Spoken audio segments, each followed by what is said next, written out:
Madame, Monsieur, bonsoir et bienvenue dans le 20h de TFM. Dans l'actualité de ce mercredi, Assane Diouf, Clédor Sène et Guy-Marius Sagna sont libres. L'avocat du coordonnateur du Front pour une révolution anti-impérialiste populaire annonce qu'il va continuer le combat jusqu'à l'obtention d'une ordonnance de non-lieu. Selon Maître Moussa Sarr, Biram Souleye Diop et compagnie devraient être libres eux aussi d'ici vendredi au nom de la stabilité sociale. L'actualité, c'est aussi la reprise des travaux du dialogue national. Les membres de la commission politique n'ont pas réussi en revanche à accorder leur violon sur la date des élections locales. Les projections nous amènent à l'année prochaine selon la majorité. Opposition, société civile et non-alignés sont vent debout. On vous explique tout dans cette édition. La tuberculose a tué près de 500 personnes au Sénégal en 2020. La maladie se développe dans les régions de Dakar, Thiès, Diourbel, Saint-Louis et Ziguinchor. Plus de 12 000 cas sont recensés. Nous ferons le point à cette journée mondiale de lutte contre cette dangereuse maladie. Et puis à la lumière de l'affaire Fatou Kiné Ndiaye, nous nous intéresserons au métier des GP. Gratuité partielle, c'est le nom des voyageurs qui profitent de conditions avantageuses pour vendre leurs kilos en trop. Certaines Sénégalaises gagnent bien leur vie grâce à ce métier qui souvent rime avec mésaventure. Reportage édifiant à suivre. Voilà pour le sommaire, tout de suite le développement.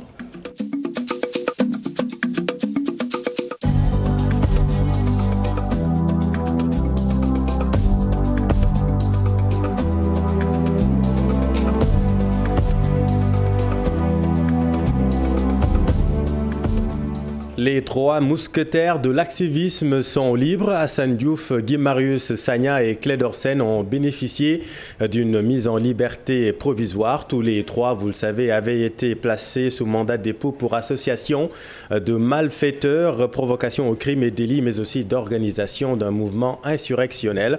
Selon Maître Moussa Sarr, avocat de Guy-Marius Sagna, le combat va se poursuivre jusqu'à l'obtention d'une ordonnance de non-lieu. Nous l'écoutons avec Habib Faye. Dès la fin de son audition le lundi, j'ai déposé immédiatement une demande de mise en liberté provisoire. Et conformément à la procédure, la demande a été envoyée au parquet pour avis. Et c'est au retour de cet avis que le juge statue.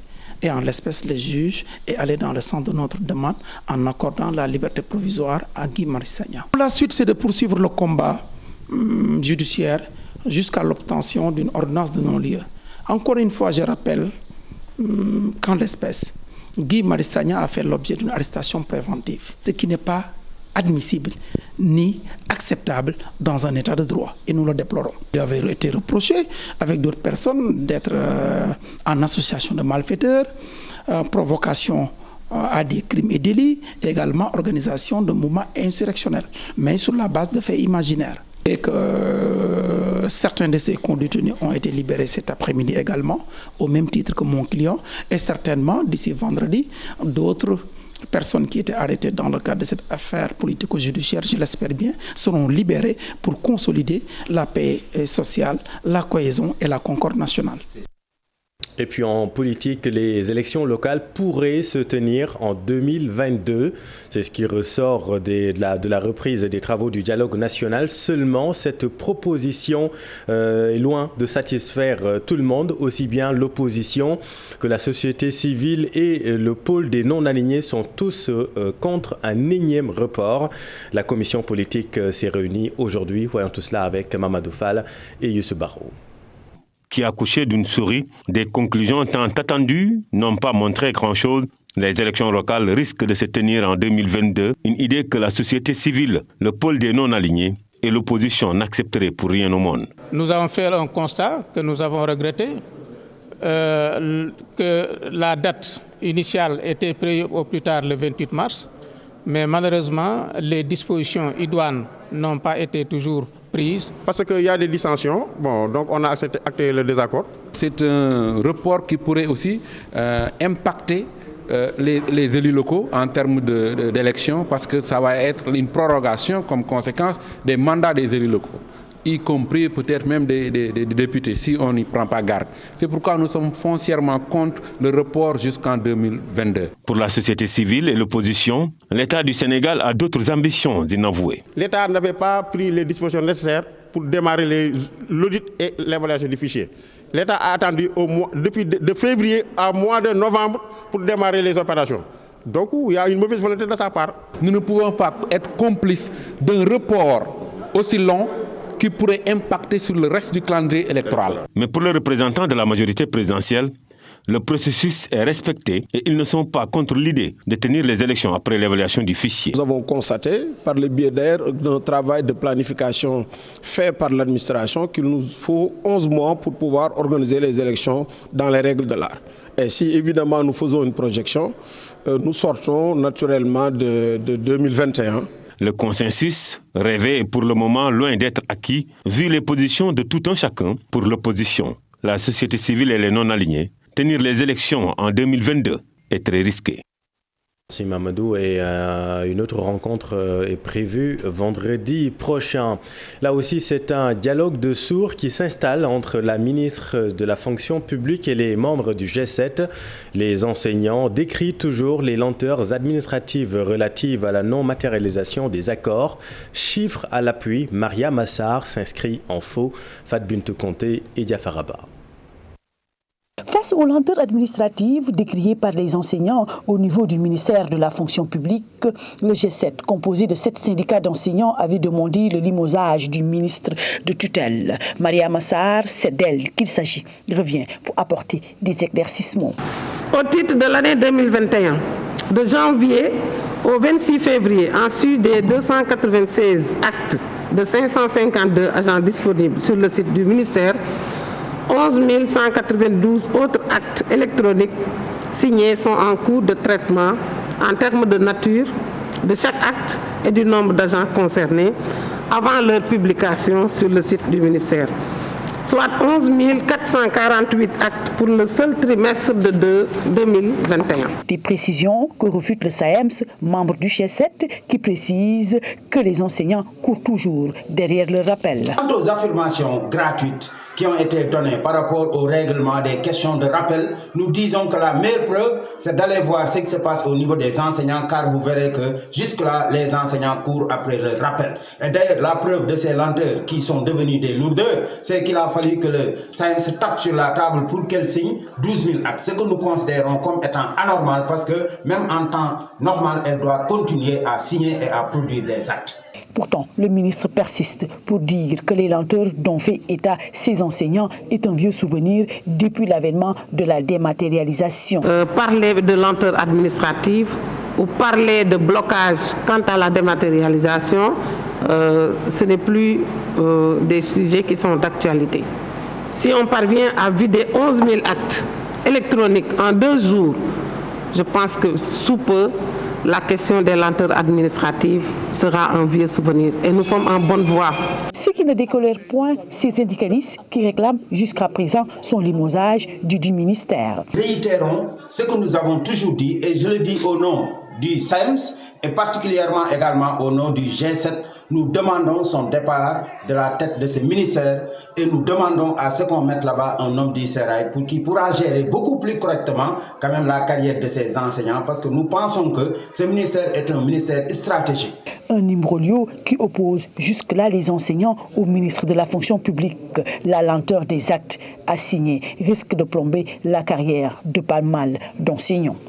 Reportage Fat Bintou Conté avec notre équipe à Kaolack. Et puis encore une disparition de pêcheurs. 4 cette fois-ci des pêcheurs du village de Yen portés disparus.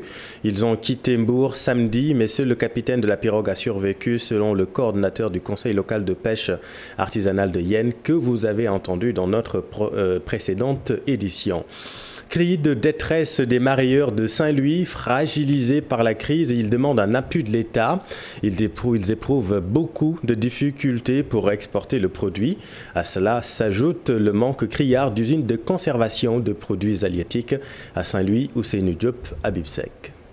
Le poisson se fait de plus en plus rare à Saint-Louis. Les pêcheurs ne se frottent plus les mains. Les marailleurs vivent également la même situation. Ils peinent à avoir des clients depuis la pandémie du coronavirus. La sardinelle se fait de plus en plus rare depuis quelques mois. C'est ce qui est à l'origine de nos difficultés. Nous sommes des marieurs et c'est notre seule activité d'ailleurs. On vend le poisson pour nourrir nos familles, mais le poisson se fait de plus en plus rare. Parfois, on attend plus de 15 jours pour trouver le poisson. Pour ces différents marieurs rencontrés, les usines ne fonctionnent plus comme avant à cause de la Covid-19. Aujourd'hui, avec la pandémie, les usines sont fermées. Les seules qui sont ouvertes commandent rarement le produit car les responsables n'ont plus de commandes venues de l'étranger. Depuis le début de la pandémie, nos activités sont au ralenti. Les clients ne veulent plus acheter le produit que nous avons. C'est pourquoi les pêcheurs ne peuvent plus investir des millions pour aller chercher le poisson dans les zones les plus reculées. Les pêcheurs injectent chaque année des dizaines de milliards de francs CFA dans l'économie nationale. Pour les marieurs de la vieille ville, le problème majeur est le manque d'infrastructures pour la conservation du produit. Le ministre de la Pêche doit prendre exemple sur le ministre de la Santé. Nous voulons des usines de conservation et c'est une demande de tous les pêcheurs et marieurs. C'est la seule solution pour développer la pêche dans toute la région de Saint-Louis. La Covid-19 perturbe l'activité de pêche dans le nord du pays. À cela s'ajoute le manque d'usines de conservation des produits halieutiques dans toute la région de Saint-Louis. Merci Ousseynou. L'autre grand titre de cette édition, c'est la journée mondiale de lutte contre la tuberculose célébrée aujourd'hui. Plus de 12 000 nouveaux cas de tuberculose ont été recensés en 2020 au Sénégal, causant 420 décès. Des chiffres révélés par le coordinateur du programme national de lutte contre la tuberculose. Le docteur Bernabé Ning ajoute que les régions de Dakar, Thiès, Diourbel, Kaolack, Saint-Louis et Ziguinchor sont les zones les plus touchées au Sénégal. Nous sommes encore à une incidence de 117 cas pour 100 000 habitants. Autrement dit, 117 nouveaux cas par tranche donc de 100 000 habitants. Et la maladie est essentiellement constatée ou retrouvée dans les régions de Dakar, Thiès, Diourbel, Kaolack, Ziguinchor et Saint-Louis. Dans ces 6 régions, nous avons à peu près 80 ou plus de 80% des malades de la tuberculose au Sénégal. Nous avons détecté 12 808 nouveaux cas pour l'année 2020 et dans ces 12 808 cas, les 67% sont de sexe masculin. Et également, dans ces 12 808 de la Covid sur la tuberculose. Le premier impact avait été négatif parce que c'était une diminution du nombre de malades de tuberculose qui fréquentaient les structures de santé. C'était une diminution du nombre de personnes présentant des signes de suspicion de la tuberculose qui se rendaient dans les cellules de santé pour bénéficier de la prise en charge. Et c'était également les malades tuberculeux qui avaient commencé le traitement et qui ne respectaient pas les rendez-vous pour suivre donc, le traitement. Ça, c'était le premier impact. Le deuxième impact, qui est encore en vigueur, c'est l'impact, ce que nous appelons l'impact positif. Cet impact positif, c'est que maintenant, toute circonstance de suspicion de la Covid doit être... Le docteur Bernabé Ning était l'invité de la matinale de TFM. Venons-en à cette descente de la DSCOS. La direction de surveillance du contrôle et de l'occupation du sol a déguerpi tous les occupants du site des Mamelles, ce qui nécessite l'arrêt de tous les travaux de construction entamés sur le site. Une situation que déplorent les victimes. Selon elles, aucune sommation ne leur a été remise. Nous écoutons leur porte-parole Idriss Sasso avec Youssou Barro. On a reçu aucune sommation venant de la DSCOS. Non.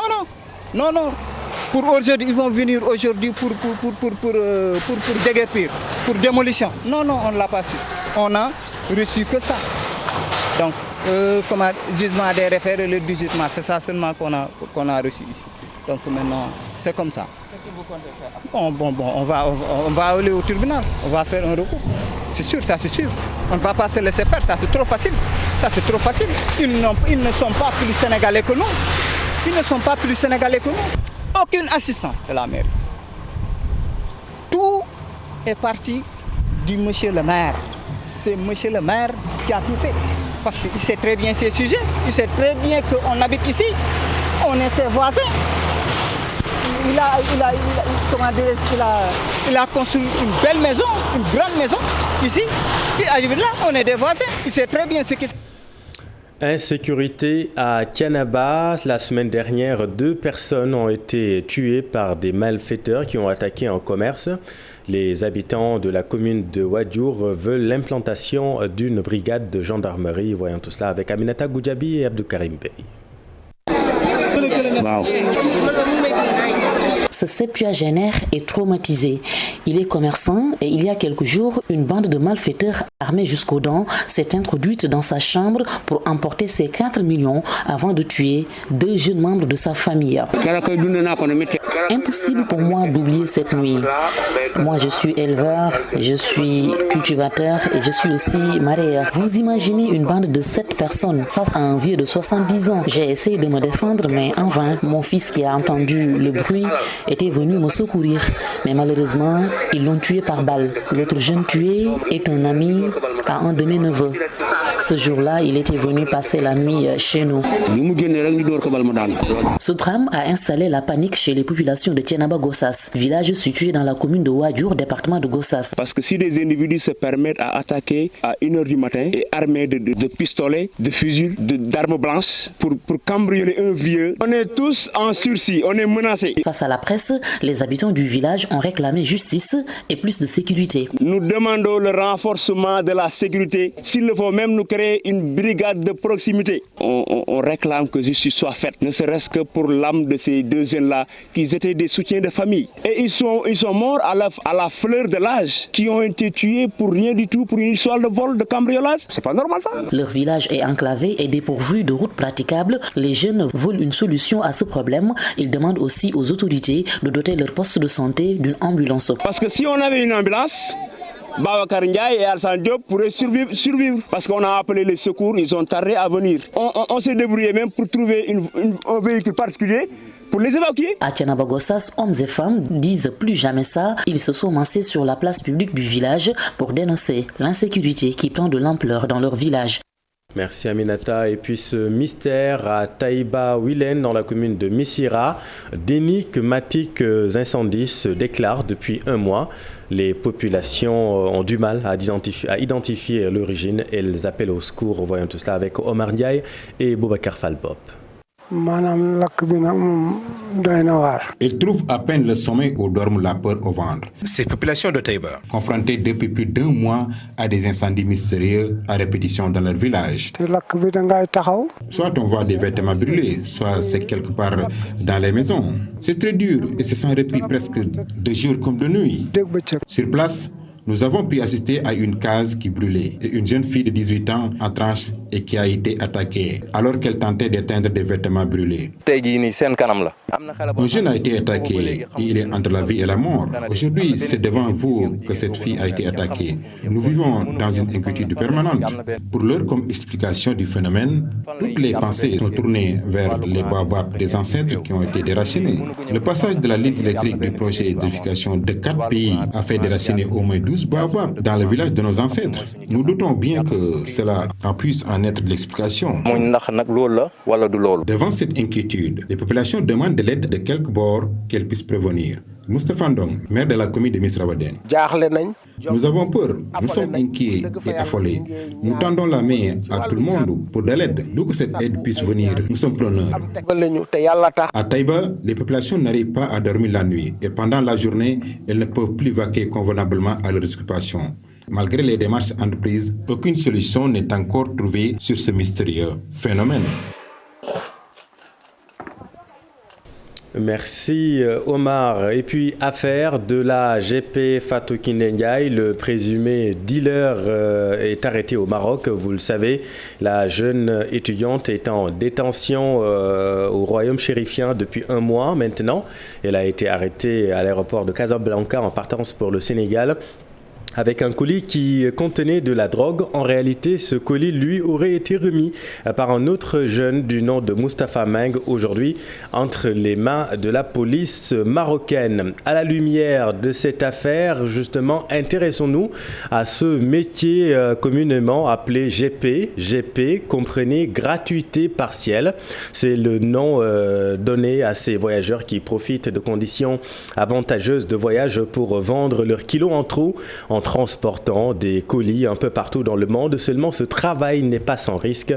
Voyons tout cela dans ce reportage de Maïmouna Ndiaye et Thierno Laurent Mendy. Sokhna Diarra Cissé vient tout juste d'Istanbul avec ses bagages. Quand elle s'est lancée dans le GP, le métier faisait rêver. C'était en 2015. Je suis entrée dans ce métier par pur hasard. Tout est parti d'un constat. En 2014, quand j'étais à Istanbul, j'avais remarqué que les Sénégalais venaient en masse acheter des marchandises. Et le plus important, on faisait des rencontres, ce qui augmentait notre carnet d'adresses. Mais remarque est faite et que depuis 2019, la situation s'est empirée, le secteur est assailli. À l'époque, cette activité était exclusivement dédiée aux commerçants. À l'origine, le GP est commerçant ou commerçante. À force de connaître le marché, des amis et proches nous contactent pour qu'on leur apporte leurs marchandises. C'est ça la réalité. Aujourd'hui, beaucoup de choses ont changé. Des affinités et des amitiés se nouent. Leurs colis échappent souvent au contrôle. J'avoue que notre métier est plein de risques. Parfois, nous rencontrons des inconnus. Et souvent, ce sont des amis ou proches qui nous donnent leurs contacts. Dans ces cas de figure-là, nous ne doutons de rien. Avec l'aventure de Fatou Kiné Ndiaye, interpellée pour une histoire de drogue, la responsable de famille se dit beaucoup plus regardante. Désormais, quand un client se présente et me donne des colis, je prends la peine d'ouvrir les bagages, de bien vérifier avant d'écrire dessus. Ce sont mes propres notes qui comptent, quitte à décliner l'offre, parce qu'actuellement, c'est le seul moyen qui nous permet de nous protéger, mais aussi de sauvegarder notre gagne-pain.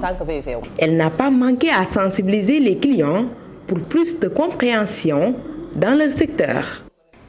Merci Maïmouna. Et puis un mot de culture, concours de Voice Afrique francophone, passé par toutes les saisons de cette compétition africaine. Diane Adams, de son vrai nom Adam Mandiaye, a parcouru un sacré chemin pour arriver à la dernière étape que va accueillir, vous le savez, la Côte d'Ivoire au début du mois d'avril. Le talentueux représentant du Sénégal sollicite le soutien des internautes pour remporter ce trophée final. Ibou Diouf et Amadouba l'ont rencontré. Lui, c'est Adam Ndiaye. Diane Adams, son nom de scène.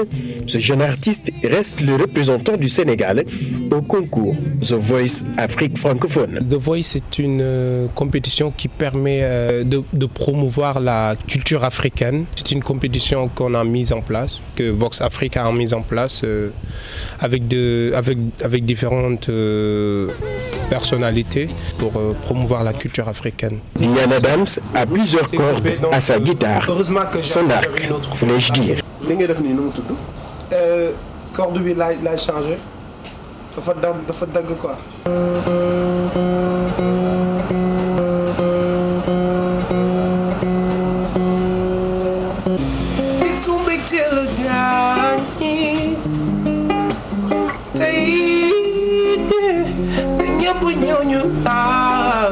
Dans son aventure, il est encouragé par les autorités locales sous l'aile protectrice de Lukwa Kanza. J'ai la chance de travailler avec lui, qui me coach vocalement et tout. Donc je vais dire que, comme on le dit ici, Alhamdulillah, je suis très content. Un travail quotidien pour être au sommet.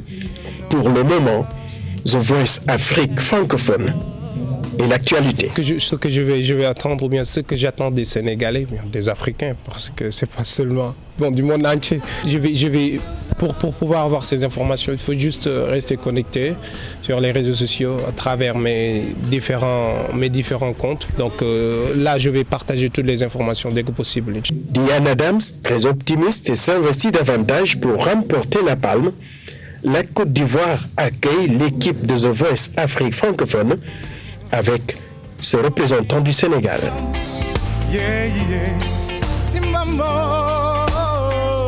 Merci Ibou et tous derrière Adama que nous souhaitons bonne chance. Dans l'actualité internationale, le Front national pour la défense de la Constitution en Guinée qui dit non à un troisième mandat pour Alpha Condé. Cyril Ramaphosa, le président sud-africain, convoqué en témoin en avril devant la commission chargée d'enquêter sur le pillage de l'argent public sous la présidence de son prédécesseur Jacob Zuma, et puis robot télécommandé pour effectuer les tests PCR. C'est en Égypte, en Afrique. Daniel Diouf. Le Front national pour la défense de la Constitution en Guinée, le FNDC, se redéfinit. Sa coordination nationale, composée de 9 membres, est désormais pilotée exclusivement par des militants de la société civile. Les partis politiques quittent cette instance. Ils ont le statut d'observateur et n'ont plus de poids sur les décisions prises par le FNDC, selon un responsable du mouvement. Un an après le référendum du 22 mars 2020 qui a abouti à une modification de la Constitution contestée, le FNDC continue de dénoncer un coup de force et reste opposé à un troisième mandat du président Alpha Condé. Ce mouvement qui rassemble partis d'opposition et société civile tente d'élargir son engagement à des revendications plus sociales.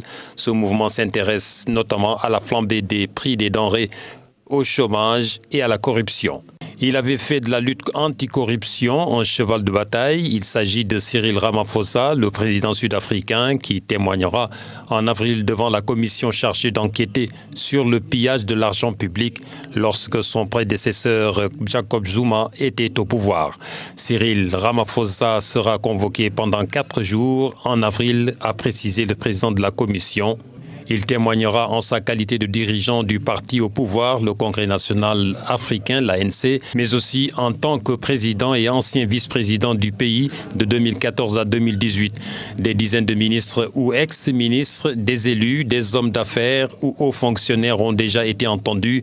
Depuis la création de la commission en 2018, Jacob Zuma multiplie les manœuvres pour éviter de témoigner. Le mois dernier, après son énième faux bond, la commission a réclamé 2 ans de prison à son encontre pour refus de témoigner auprès de la Cour constitutionnelle. Cette requête sera examinée jeudi. Et puis un prototype de robot télécommandé pour effectuer les tâches quotidiennes du personnel médical, pour effectuer aussi des tests PCR sans causer de douleur. C'est la nouvelle trouvaille technologique de Mahmoud El Koumi, ingénieur en mécatronique. Le robot, une propriété de l'hôpital privé de Tanta dans le delta du Nil en Égypte. Le prototype limite les interactions du personnel médical avec des personnes suspectées d'être positives à la Covid-19. Il s'agit de limiter les expositions humaines au coronavirus. L'Égypte, qui a recensé plus de 196 000 cas de coronavirus pour 11 637 décès. Le président Abdel Fattah al-Sisi souhaite vacciner au moins 35 millions de personnes pour une population de 100 millions d'habitants. Merci Daniel. Dans l'actualité sportive, à J-2, la préparation se poursuit pour les Lions à Brazzaville. La tanière est désormais au complet et les nouvelles recrues commencent à s'intégrer. Le groupe d'Aliou Cissé a effectué son 2e galop d'entraînement cet après-midi. Ibrahim Khan.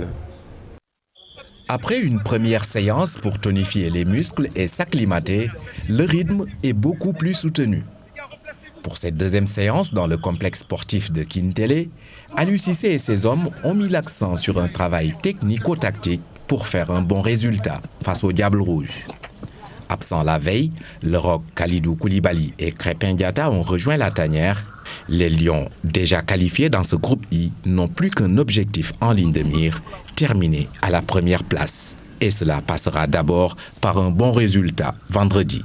Plusieurs nouveaux visages ont intégré la tanière, notamment le défenseur du Paris Saint-Germain Abdoulahad Diallo, Nampalys Mendy des Foxes de Leicester ou encore Abdoulaye Sima du Slavia Prague. Congo-Sénégal, c'est ce vendredi à 16h au stade Massemba Deba. Un résultat positif et impératif pour les coéquipiers de Delvin Ndinga pour espérer décrocher le 2e ticket du groupe au profit de la Guinée-Bissau. Seule équipe invaincue dans ces éliminatoires, le Sénégal aura une belle occasion de faire tourner son effectif et pourquoi pas donner du temps de jeu à ces nouvelles recrues. Et le nouveau venu de la tanière se dit très fier de défendre les couleurs du Sénégal. Abdou Diallo déclare ici son ambition qui est de gagner la CAN avec les Lions. Nous l'écoutons avec le service de communication de la Fédération sénégalaise de football. Parce que j'avais ces deux options. Je suis franco-sénégalais, j'ai les deux nationalités. Puis au bout d'un moment, je me demandais où était ma place. J'ai l'habitude. En club, c'est la même chose. Depuis le début de ma carrière, c'est la même chose. La concurrence, ça fait progresser tout le monde. Et on est au service de la sélection. Donc on va donner tous le maximum et puis on donnera ce qu'on a de meilleur. Je connais les joueurs, j'ai parlé avec le coach avant de venir aussi. Je connais un peu les compositions possibles. Donc maintenant, je vais découvrir en détail et m'adapter. La plupart des joueurs, je les connaissais soit de vue, j'avais joué contre eux ou avec eux. Donc franchement, le contact, il a été très très facile. La CAN. On doit servir le pays et le pays nous servira par la suite. Et puis retenez que la Guinée et le Burkina Faso sont qualifiés à la CAN 2022. Les Guinéens vainqueurs des Maliens 1-0 s'emparent même de la première place du groupe A. Les Burkinabés sont eux revenus de l'Ouganda avec le point du nul blanc qui consolide leur première place du groupe. Pas moins de 400 combattants de boxe arabe sont attendus en Russie du 21 avril au 1er mai prochain. C'est pour les besoins du Grand Prix de Moscou où l'Afrique, avec ses 51 pays affiliés, part avec l'ambition en bandoulière. Voyons tout cela avec Cher Sadibou Diarra. Elle en gagne des pratiquants dans le monde et surtout en Afrique. La boxe arabe, une discipline sportive née en Irak il y a 12 siècles. La différence entre la boxe arabe et la boxe française, c'est qu'au niveau de la boxe arabe, on ajoute des coups de genoux et les projections, et c'est des techniques qui n'existent pas au niveau de la boxe française. Et ça me flatte vraiment de voir un tel engouement de la boxe arabe, qui est un jeune sport au niveau de l'Afrique, même si c'est un sport qui existe depuis des siècles. Des pratiquants qui vont se jauger en compétition officielle cette année. Le Grand Prix de Moscou en Russie, du 21 avril au 1er mai. Ça fait 3 mois qu'on travaille de façon très assidue là-dessus. J'ai mis en place une commission au niveau de la FABA qui gère un peu tous les aspects liés à la compétition. Nous attendons près de 160 pays au Grand Prix de Moscou. C'est vous dire quand même, c'est énorme.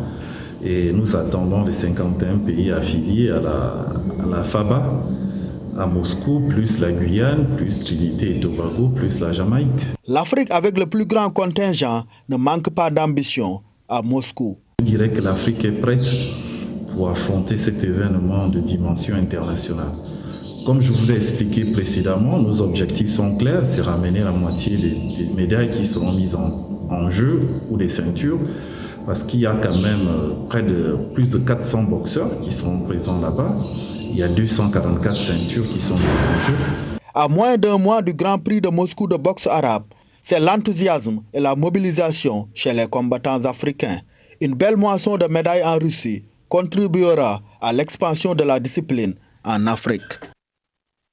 Merci cher, c'est la fin de cette édition. Merci de votre attention. L'info continue dans Soir d'Info. Avec vous, Binta, ce soir, vous recevez Madame Sonia Mabiala. C'est à vous. Merci beaucoup, Chérif. Sonia Mabiala est la présidente de l'association Libre et Épanouie. Elle est également activiste sociale. Bonjour ou bonsoir, Madame Mabiala. Bonsoir à vous. Merci de me recevoir ici. Oui, bonsoir. Barthélémy, merci beaucoup. Bonsoir Binta, bonsoir également à notre invité. Alors, l'association Libre et Épanouie, parle-nous-en déjà. Alors, c'est une association que j'ai mise sur pied après avoir atteint ma petite notoriété sur les réseaux sociaux avec des millions d'abonnés. Oui. Et qui fait un peu le tour en Afrique. Je veux aller au-delà du coaching, je veux passer du speech à l'action et utiliser ma notoriété pour mettre la lumière là où on se cache un peu.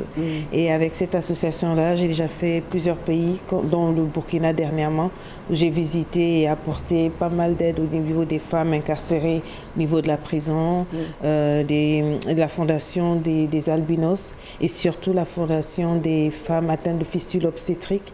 Donc voilà, j'apporte des dons, j'attire la presse et les médias un peu à parler de ces maladies honteuses, de ces rejets de la société. Et c'est dans ce cadre-là que je circule un peu partout. Pourquoi vous êtes fixé cette mission? Parce que je suis une femme et j'ai pu rebondir dans ma vie de femme après un enfer émotionnel que j'ai traversé pendant près de 20 ans, où j'avais un peu toutes les raisons d'être heureuse, mais rien ne me rendait heureuse. Et quand j'ai décidé de me reprendre en main, je suis partie vers le développement personnel qui m'a permis de me retrouver, de me reconstruire, de me redéfinir, de savoir qui j'étais.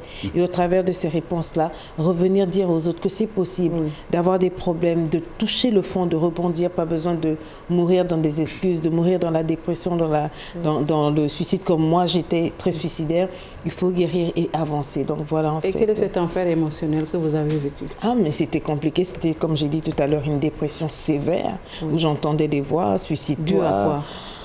Dû au viol que j'avais vécu très jeune, dû à beaucoup de choses, un peu les foyers des parents qui étaient déchirés, et puis une enfance qui était un peu malmenée par la famille. Vous savez, quand vous avez une famille qui souvent ne veut pas vous faire du mal, mais ne construit pas votre estime de soi, vous brise et autres, vous avez du mal à vous insérer dans la société. Et donc j'étais une mendiante amoureuse, j'achetais l'amour, j'achetais l'amitié, j'étais méprisée, je vivais de l'opinion des gens et je me suis retrouvée vraiment très brisée, malgré que je voyageais avec des chefs d'État de mon pays, j'avais les moyens, j'avais un bon mari. Vous étiez pendant ce temps au Congo? Oui, j'étais au Congo. Vous êtes congolaise de père et de maman burkinabé. Exactement, malgré que j'avais toutes ces cartes-là en main pour être heureuse, j'étais la femme la plus malheureuse, en plus épouse d'un religieux renommé dans le pays.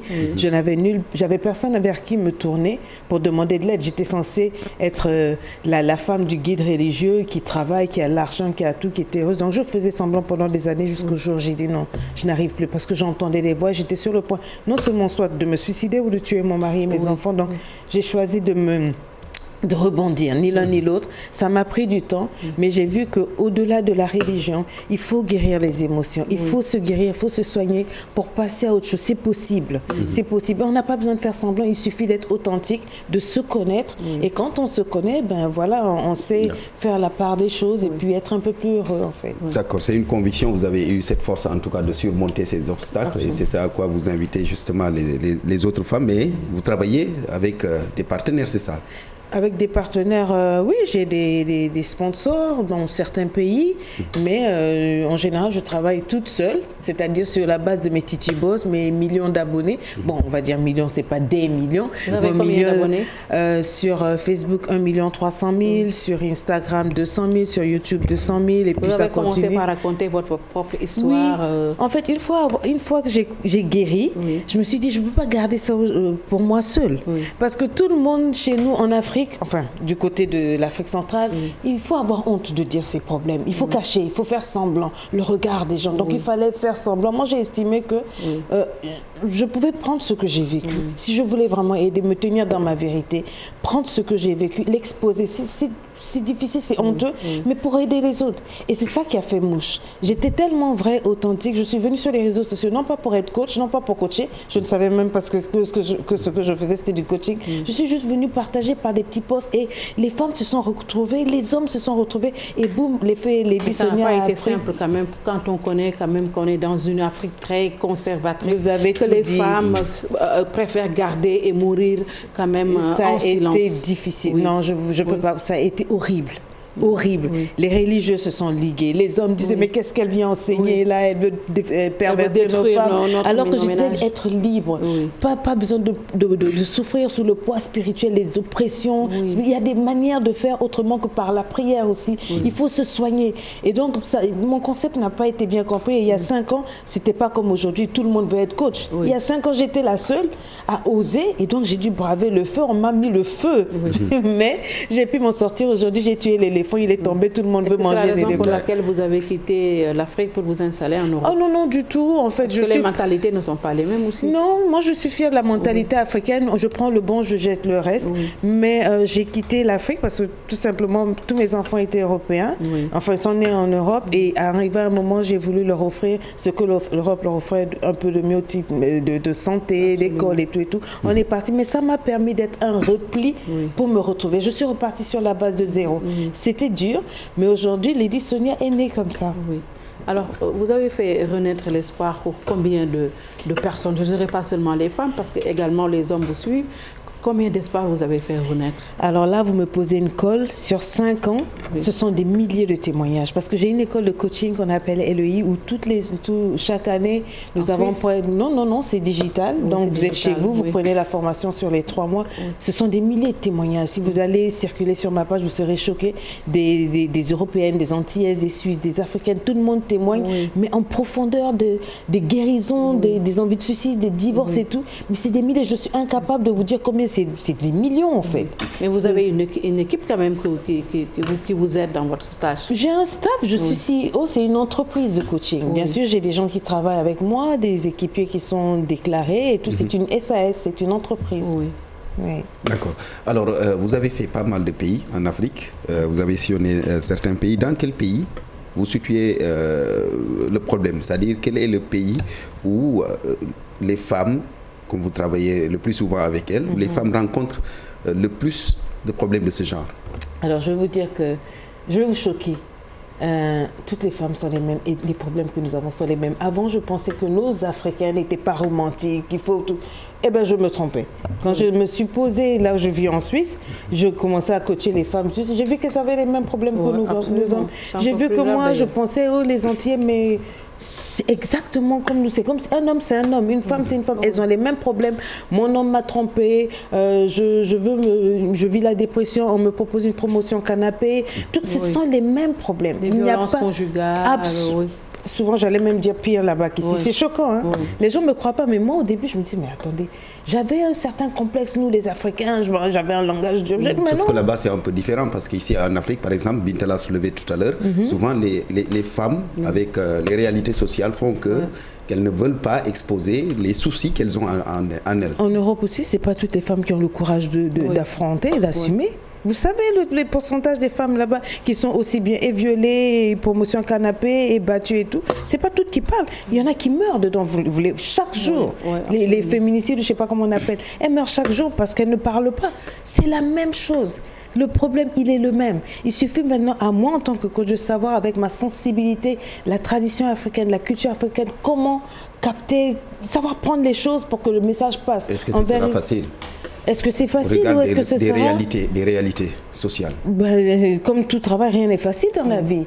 Mais je sais ce que je fais, je le fais par passion. Et quand on est passionné, on ne s'arrête pas, on devient une lionne, on ne défonce pas les portes, mais les murs. Au-delà des conseils que vous leur prodiguez, qu'est-ce que vous leur apportez davantage? Ce ne sont pas des conseils. À les insérer, ce sont des stratégies que je leur donne. Le coaching, ce n'est pas du conseil. Il faut faire la différence. Il y a les conseillers, ceux que vous voyez sur les réseaux sociaux qui parlent de beaucoup d'autres choses et qui s'appellent coach. Ce n'est pas du coaching. Le coaching, c'est une stratégie. Emmener une personne qui est bloquée à un point A face à une grande décision capitale vers un point plus.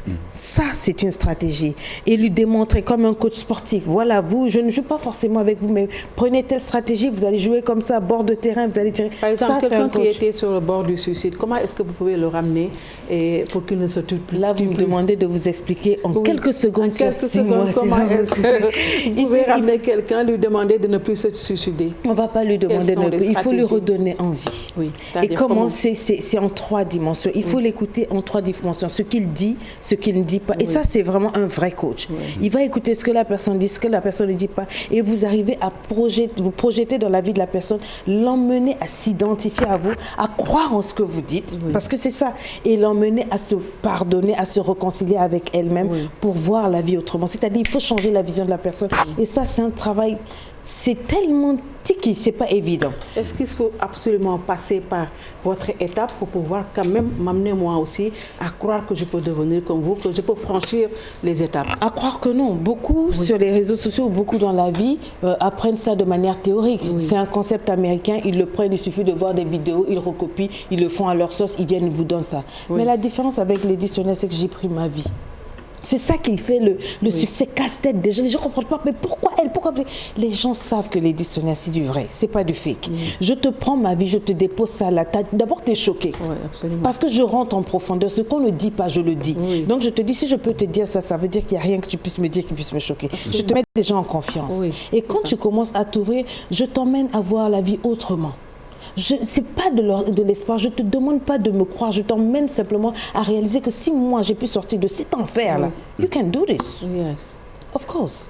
Donc c'est une manière de il y a une manière de le faire. Oui. Et je ne saurais pas vous l'expliquer ici en quelques moments. Il faut me voir travailler pour le croire, parce que c'est des millions de personnes qui sont changées. Ce n'est pas des fake témoignages, c'est du vrai. Est-ce que ce sont des coachings payants ou Absolument. Pour entrer sur votre page. Absolument. Oui. Non, la page elle est gratuite, oui. Et vous avez près de 5 000, 6 000 vidéos très riches qui ont changé des millions de vies gratuitement. Oui. D'accord, mais quand quelqu'un veut plus, ça veut dire que vous me demandez mon temps. Oui. Je suis une femme mariée, j'ai 6 enfants, j'ai une entreprise, je fais énormément de choses. Donc quand vous me demandez mon temps, le temps c'est de l'argent, time is money, right? On vous trouve sur place. Tout se fait sur Internet. Pour me voir sur place, c'est uniquement lorsque je fais des conférences ou lorsque je voyage comme ça avec des consultations. Oui. Là, en ce moment, il y a beaucoup de Sénégalaises qui ont pris des rendez-vous one-on-one. On va se parler et tout et tout. C'est la seule fois que vous pouvez me voir en face. Sinon, tout se passe en ligne. Aujourd'hui, on est à l'ère du numérique. Oui. Donc, il y a le Covid. Donc, tu prends ta séance et puis on va travailler. Combien? Je ne vous le dirai pas. Combien de dollars?